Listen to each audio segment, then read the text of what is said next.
ça dure 30 secondes. Alors, on peut vous le passer 2 fois parce que ça ne fera qu'une minute. Regardez bien, c'est un pont, pour les spécialistes, un pont sur console, c'est un pont en cantilever. Vous voyez le joint du cantilever ici.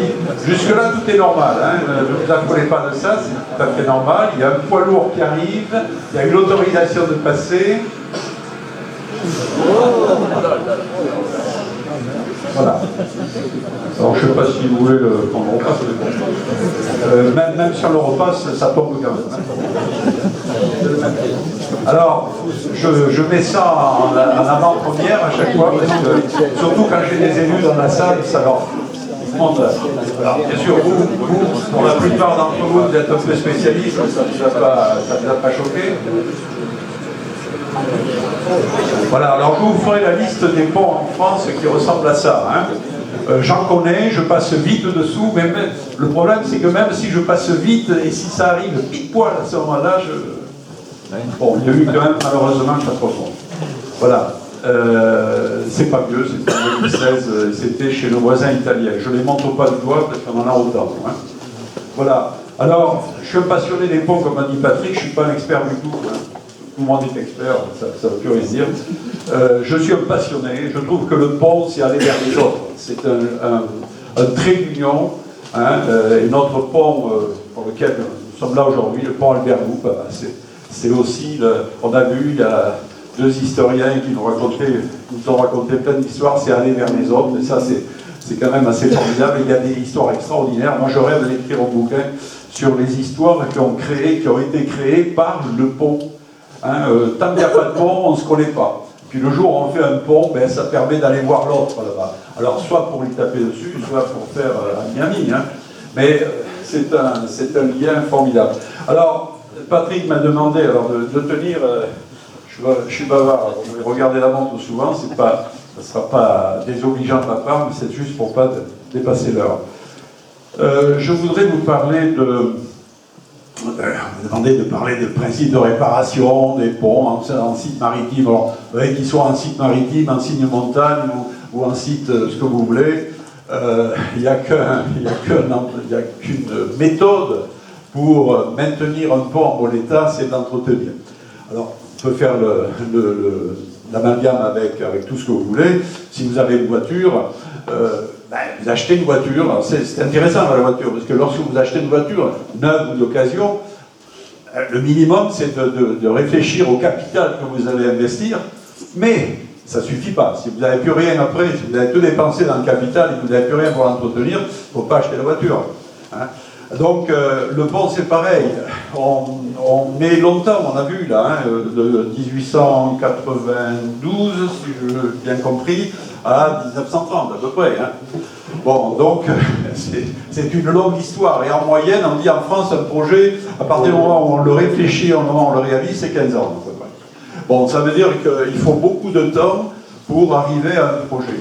Mais le drame, il n'est pas français, il est mondial, mais c'est que c'est très long à investir, et une fois qu'on coupe le fameux ruban, hein, et qu'on boit le champagne, c'est fini, on n'en parle plus, n'embêtez plus avec l'ouvrage, que ce soit un pont ou autre chose, hein, et on ne fait plus rien. Alors moi, je suis arrivé à cette profession où j'ai construit des ponts, beaucoup, enfin, j'ai participé à la construction de ponts dans ma vie professionnelle, et puis je me suis intéressé à un moment au vieillissement de ces structures.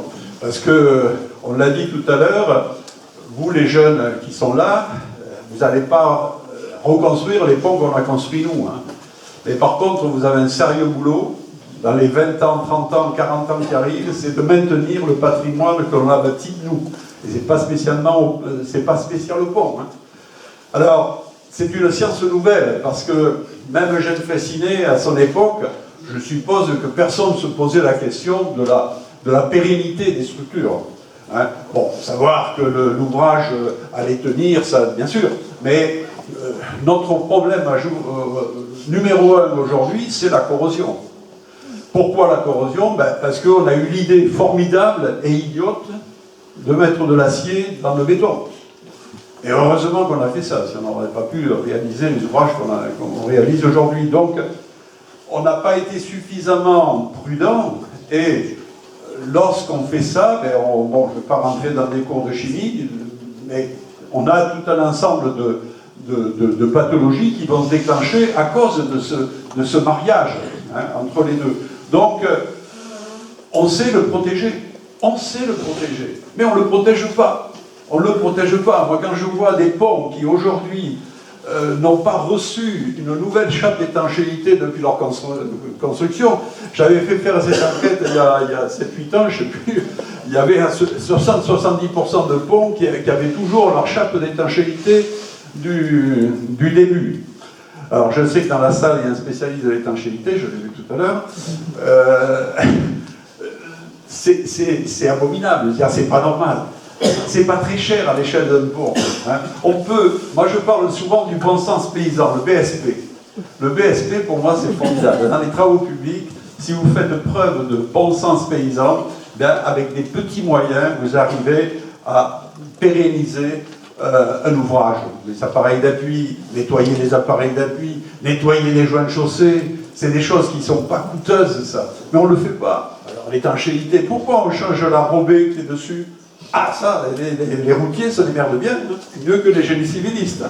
Parce que tous les 15 ans, allez, hop, on rabote et on refait la couche de roulement. L'étanchéité, personne ne la touche. Mais non, c'est pas grave. Mais si, on va voir. C'est ça qui protège le béton. Alors je vais vous faire un petit voyage dans le béton, puisqu'on a beaucoup parlé de béton. Alors je ne veux pas vous faire un cours sur le béton, mais enfin le béton c'est un matériau assez curieux, le béton. Réfléchissez bien, c'est le seul matériau de la construction que l'on utilise pendant sa création, pendant son évolution. Le point zéro du béton, c'est le moment où on met de l'eau en présence du ciment. Puis après, ça évolue. Et c'est pendant cette évolution que l'on va le trafiquer, on va le transporter, on va le mettre dans une benne, on va le mettre dans le coffrage, etc. Le premier brevet de Freycinet, ce n'était pas la précontrainte, ça a été dit tout à l'heure, c'était l'aiguille vibrante. Pourquoi? Parce qu'il s'était bien aperçu, et très rapidement, que ce matériau était très fragile lorsqu'on essayait de le fléchir un petit peu, donc à la traction. Il réfléchissait comment on pouvait, mais il s'était vite aperçu que à la mise en œuvre, les gars ils faisaient comme dans les vendanges. On touillait comme ça dans les coffrages, on tapait sur les coffrages, enfin, il y avait X mesures. Et ce petit outil là, que vous avez tous vu sur les chantiers, qui fait un bruit infernal, eh bien, il n'a pas changé finalement depuis le début de l'invention de Freycinet dans les années 20. Donc ça permet de mieux serrer ce matériau qui est un matériau très hétérogène, et ça le comprime un petit peu mieux, enfin, ça le rend beaucoup plus homogène. Voilà. Alors, on a besoin d'un liant. Alors, le liant artificiel, ben, il avait été trouvé par les Grecs, les Romains l'ont amélioré, et puis on l'a laissé tomber pendant 15 siècles, pendant lesquels on a utilisé de la chaux. Voilà. Le liant, on va le retrouver grâce à Louis Vicat, qui est un savant chercheur qui, au début du XIXe siècle, va retrouver ce secret, entre guillemets, de la fabrication du ciment artificiel. Et puis on va y mettre des agrégats, bien sûr, il va falloir des cailloux. Alors je dis souvent, moi j'ai joué au rugby il y a longtemps, le béton c'est comme le rugby. On a besoin de gros, de petits, de grands, de maigres, etc. On a besoin de tout. Le béton c'est la même chose. Si vous mettez que du sable et du ciment, vous aurez du mortier. Si vous voulez du béton résistant, ben, il va falloir aussi mettre des petits matériaux, des matériaux moyens et puis des gros matériaux. Et puis la troisième famille, c'est la chimie. Il va falloir de la chimie parce que mettre des adjuvants, il va falloir le rendre plus plastifiant en mettant moins d'eau. Enfin là, bon, ça devient compliqué. Le retarder, l'accélérer, etc. Les Romains, je viens d'en parler. Voilà. Alors, un trou noir, ce que j'appelle le trou noir de la construction, pendant à peu près 14 siècles, pendant lesquels on a... Alors, moi, je me suis adressé à des spécialistes, j'ai dit pourquoi on n'a pas continué personne n'a vraiment de réponse là-dessus, sinon que on n'en a pas eu le besoin finalement. On avait la chaux, sinon on aurait pu faire des cathédrales en béton. Je ne parle pas de béton armé, le béton armé c'est autre chose, je parle du béton. On aurait très bien pu faire des cathédrales au XIIe siècle avec des coffrages, donner la forme qu'on voulait et puis couler ce matériau. Bon, on ne l'a pas fait, on a utilisé de la pierre et la chaux on l'utilisait comme liant de liaison. Hein. On mettait une pierre, on mettait un lit de chaux grasse sur la première pierre et puis on mettait la deuxième pierre, etc. Alors je ne sais pas si dans la salle il y a des gens qui ont utilisé le mortier de chaux aérienne, hein, celle qui fait prise à l'air. Alors ça c'est une galère, hein. Moi j'ai fait ça sous les ordres d'un architecte. À l'époque c'était dans le Tarn-et-Garonne qui nous avait imposé ce truc-là. Alors là, si on avait pu faire ça, si on avait construit avec ça, il fallait attendre que l'hygrométrie soit favorable. Ça fait prise en 2 jours ou ça peut faire prise en 2 semaines. Hein. Ça, vous ne maîtrisez pas du tout la prise du truc. Bon, voilà, donc voilà, grâce à cet homme, ben, on a retrouvé le liant hydraulique artificiel, et ça a été une invention extraordinaire. Je crois que Balzac en parle dans un de ses romans, le curé de village, il parle de l'invention de Vicat. Alors, moi je ne veux pas laisser, alors j'ai dit à Françoise, hier elle a écrit un merveilleux bouquin, mais pour ça elle ne parle pas de Joseph Monnier, alors je suis déçu, moi, parce que, alors, soyez honnêtes, levez le doigt, qui c'est qui connaît Joseph Monnier? 7, 8, 9. Bon, ça c'est parce que je vous l'ai dit. Non. Alors Joseph Monnier, rapidement, c'est le milieu du 19e siècle, 1850. Vicat retrouve ce secret de liant artificiel. On va faire des mortiers, on va faire plein de choses, mais jusqu'en 1850, on bricole, quoi, hein, on fait des bateaux, on fait des barques, pas mal de gens ont fait des barques, et Monnier arrive, il est jardinier, lui. C'est un jardinier, mais pour les aménager les jardins, il faut des réservoirs. Alors il va fabriquer des réservoirs d'abord en pierre, puis il va utiliser l'invention de Vicat. Mais il s'aperçoit très vite que en compression, ça marche très bien, mais dès qu'il y a un peu de traction dedans, ça pète. Alors, il a l'idée, et ça, je commence à bien connaître l'histoire de Monnier, qui est un gars extraordinaire, et je ne sais pas quel a été le moment où ça a déclenché dans sa tête, et mais si je fous de la ferraille dedans, je vais voir ce que ça donne. Et je dis bien ferraille, hein, on n'a pas de l'acier encore, en 1850, on n'a pas d'acier. Et il va mettre de la ferraille, mais vraiment on va retrouver à peu près n'importe quoi dedans, hein, du fil, des chaînons, de tout. Et il s'aperçoit très vite que ça marche mieux. Ça marche mieux. Il faisait des bacs à fleurs, et les bacs à fleurs résistaient mieux. Bon, donc il continue, et puis un jour, il y a un gars qui est propriétaire d'un château dans l'Indre, c'est monsieur le marquis de Topinard. Topinard, ça c'est n'importe quoi, hein, ce nom.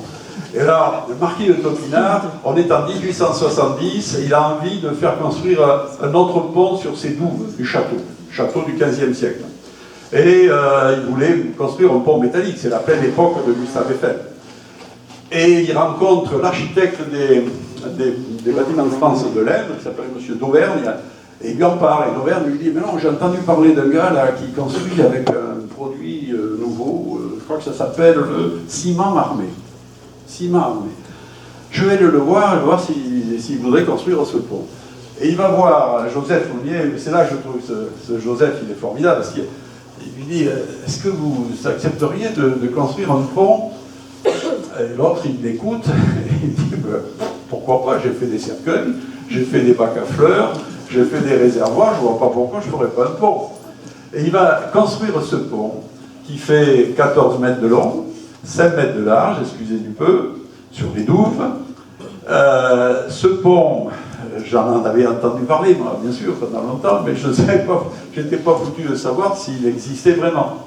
Alors j'ai pris ma voiture un jour, puis je suis allé dans l'Aisne, j'ai été à Chazelet, petit village de Chazelet, à côté d'Argenton-sur-Creuse. C'est un village formidable, une belle église du XIIe siècle, ce château, c'est la belle bois dormant. Et puis ce jour-là, c'était fermé, bien sûr, je ne pouvais pas rentrer. Alors, je passe sur tout un tas d'anecdotes, et puis j'ai réussi à voir le propriétaire qui est devenu un ami. Alors, c'est plus M. Topinard, hein. C'est un gars d'aujourd'hui, un jeune d'ailleurs, hein. Il vient d'acheter ça, et il s'est aliéné 20 ans de sa vie là, pour réparer ça. Et alors, j'ai pu voir ce fameux pont. Il m'a prêté des cuissardes, je suis descendu dans les douves. J'étais heureux comme un fou, là. Alors, j'avais un marteau, je me rappelle, il m'a dit, je ne sais pas si... Tapez pas trop fort, hein, tapez pas trop fort. Alors, j'ai bien compris qu'il ne fallait pas taper trop fort, parce que dès qu'on touchait, même à la main, on faisait tomber tout un tas d'agrégats. Alors, ils ont mis des petites chandelles. Alors, je ne résiste pas. Les barres que je vais me fasciner. Voilà, alors j'avais des choses à vous faire voir, hein. Caco. Bon, je vais revenir là-dessus, vite fait. Je veux vous faire voir le... Ah, c'est pas dans l'ordre mon truc, mais... Ah, voilà. Alors, le château est à droite, et j'ai pas mis l'image du château, mais voilà le pont. Le pont, donc 14 mètres, hein, 14 mètres, 5 mètres de large. Alors, il y a une petite chandelle au milieu. La première chose qu'il m'avait dit, le propriétaire, vous pensez qu'on peut enlever? Pour l'instant, vous ne touchez à rien. Alors, il a 147 ans. Ce sont des poutres, il y a 4 poutres parallèles dessous, légèrement en arc. Ici, bien sûr, il y a un massif culé qu'on ne voit pas, mais qui est derrière le mur. Le fameux garde-corps que j'appelle le garde-corps Monnier, c'est-à-dire qui imite un peu les branches d'arbre. Alors, il n'est pas Jojo. Hein. Il n'est pas Jojo. Alors, avec Patrick Guiraud, qui est un peu partout, et mon ami surtout. Et donc on a créé une association qui s'appelle l'Association pour la sauvegarde du pont de Châtelet. Et on va essayer, on rentre dans une galère, hein, parce qu'il va falloir trouver du fric. Hein. Alors à la sortie, on va mettre on estime entre 100 et 150 000 euros à peu près, pour non pas le réparer, mais au moins le sauvegarder. Parce que c'est l'hiver qui dégrade. Parce que le gel des gels fait que il y a dessous, ici, c'est plein d'agrégats qui tombent des poutres. Voilà. Alors, moi, je voudrais en faire un lieu symbolique de l'innovation. Voilà. Allez, je reviens sur le fil de mon propos. Je suis bien, hein, Patrick? Ça va. Alors, je le vois s'énerver là-bas. Voilà, alors, vite fait. Voilà, j'étais là. Licard, Monnier. Et puis il a une vie sentimentale, je vous dis pas. Hein. Alors je suis en train d'essayer de retrouver des descendants.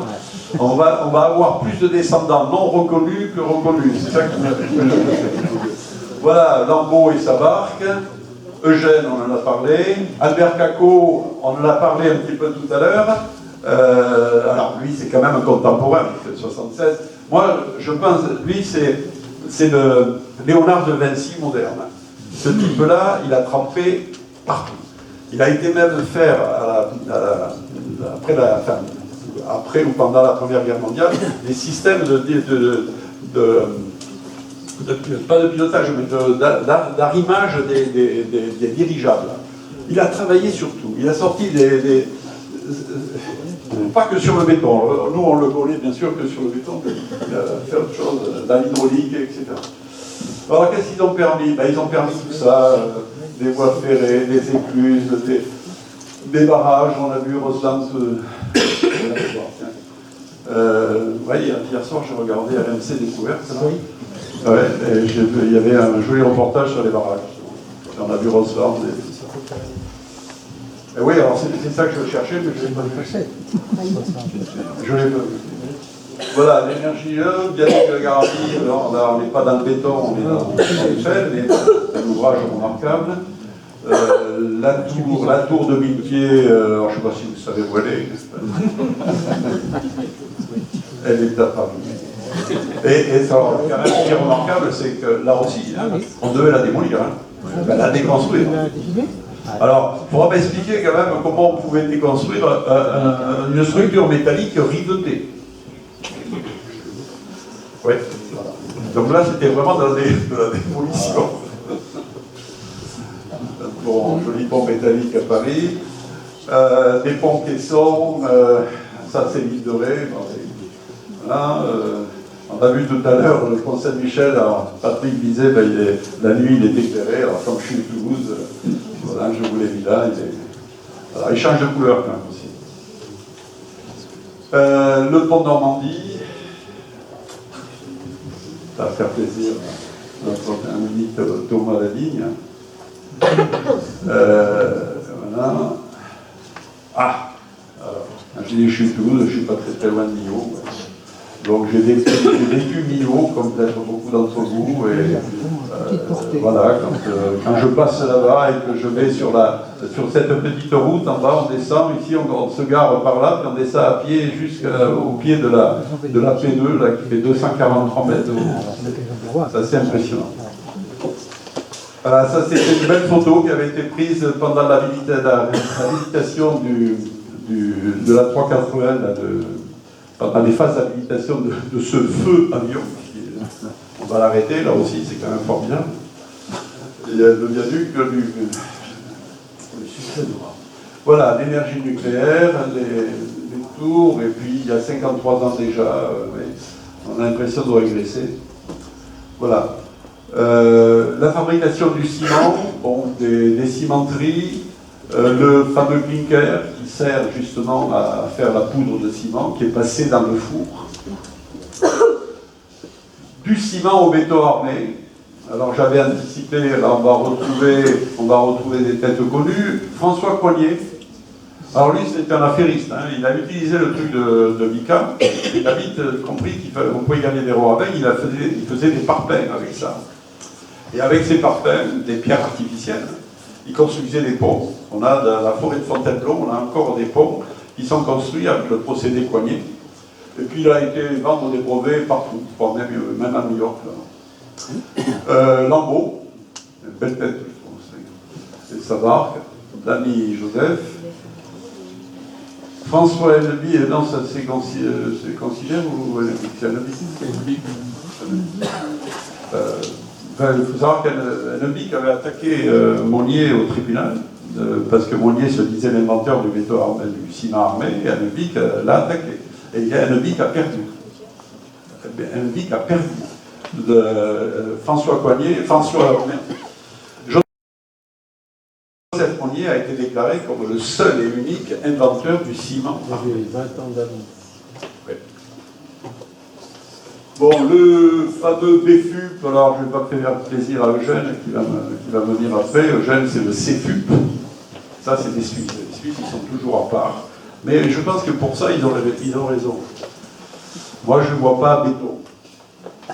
Pour moi, c'est du composite. Ah oui, voilà, de l'acier, il faut de l'acier pour faire du béton armé. On part de la fonte de fer, on est parti par le PUD, puis on a du minerai, plus du coq, on obtient de la fonte, et puis on va diminuer le carbone qui est contenu naturellement dans la fonte, et c'est très rapide, mais le principe c'est ça. Ça, on va supprimer le laitier qui est à la surface de la fusion, et on va obtenir le fameux fer pudelé que Gustave Eiffel a utilisé toute sa vie, jusqu'à la tour Eiffel, puisqu'elle n'est pas en acier, et en fer pudelé. Voilà, les réalisations de fer pudelé. Enfin, l'acier. On retrouve ce qu'on a vu tout à l'heure. Voilà.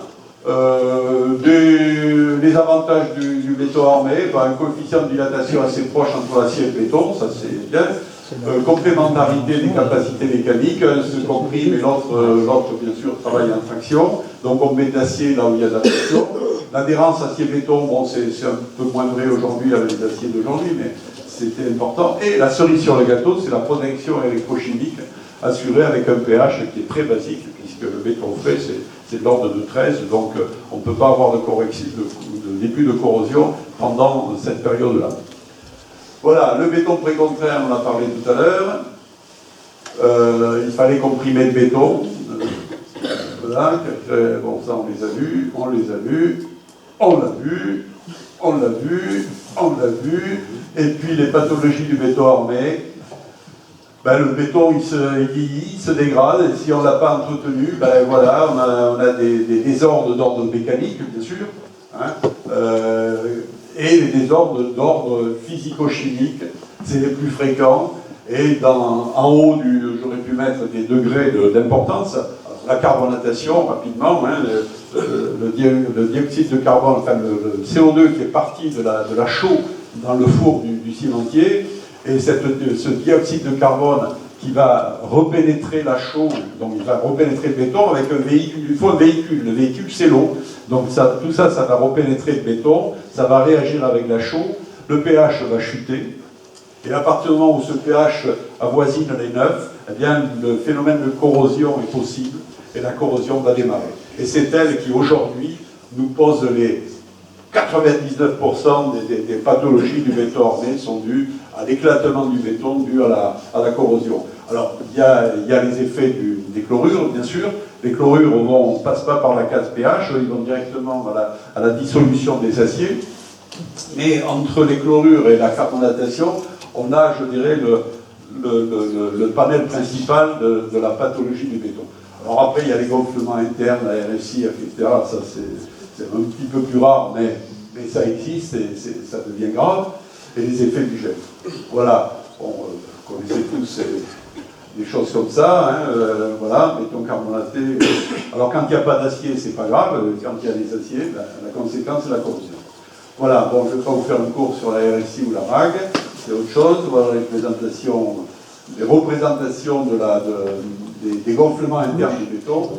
Voilà. Ça c'était RNS, là on a refait le nouveau pont sur le pont suspendu. Alors c'est pas zébré, hein, c'était des toiles en fibre de carbone qui avaient été mises tout autour pour confiner l'effet du gonflement sur le béton. Le phénomène de corrosion des aciers, bon ça vous connaissez tous, c'est l'histoire. C'est le principe de la pile, hein, c'est une pile électrique. Il y a une anode et une cathode qui se forment sur la même barre d'armature, le courant passe d'une à l'autre, et puis l'acier va se piquer d'abord, et puis il va finir en deuxième phase en se foisonnant, c'est-à-dire il va se dilater, et en se dilatant, enfin il va se dilater, il va se déliter, et en se délitant, il pousse sur le béton, et le béton va éclater, et le phénomène va s'auto-accélérer, puisque le béton s'éclatant, les fissures vont s'ouvrir, et à ce moment-là, le dioxyde de carbone va revenir, et le cycle va s'auto-alimenter. Quand on a compris ça, le bon sens paysan fait que il faut que je protège mon béton, protégez-le. Bon, voilà, ça, on a tous vu ces images. Voilà, bon, j'ai fait des chlorures, un principe de réparation. Bon. Alors, pensez à détourer les aciers quand vous faites des réparations. Alors, je sais bien que l'entrepreneur lambda que j'étais d'ailleurs, hein, bon, si mon maître d'œuvre n'était pas là, je piquais l'acier, j'engueulais mes gars quand même, hein, parce que je me disais, on fait des trucs, c'est du terrorisme ce qu'on fait là. Alors, obliger quand même l'entreprise à détourer l'acier.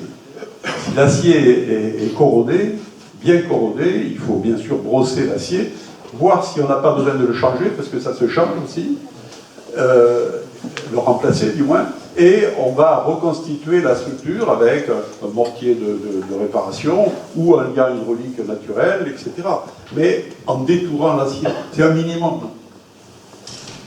Et puis supprimer la cause. Alors j'ai mis celle-là parce que c'est Michel Derlogeux qui m'avait dit ça un jour, il m'a dit il te faut citer Roger Lacroix, je ne sais pas s'il y a beaucoup de gens qui l'ont connu, directeur scientifique de Freycinet.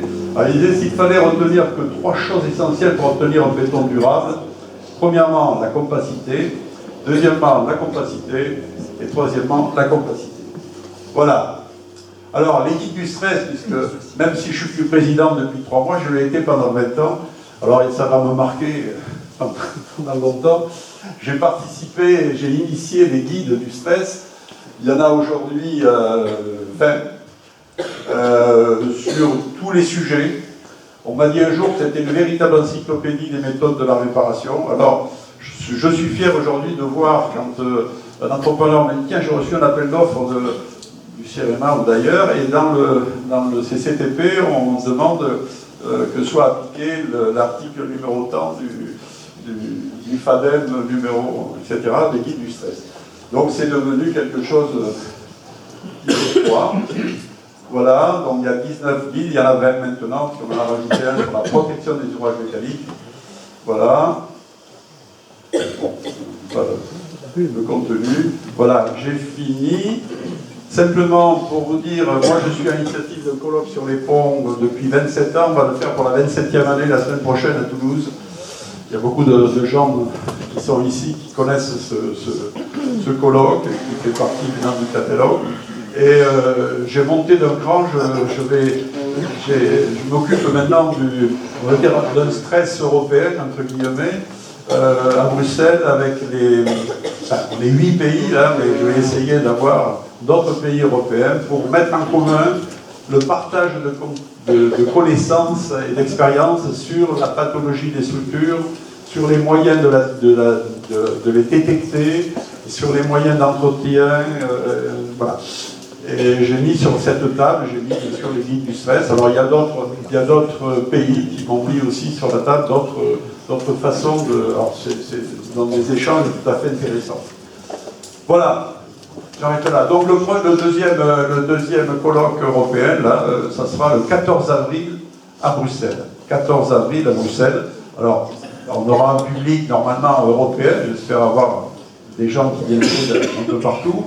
Il est traduit français-anglais. Donc, si vous voulez y assister, 14 avril, c'est un vendredi, à Bruxelles. Voilà. Merci. Merci.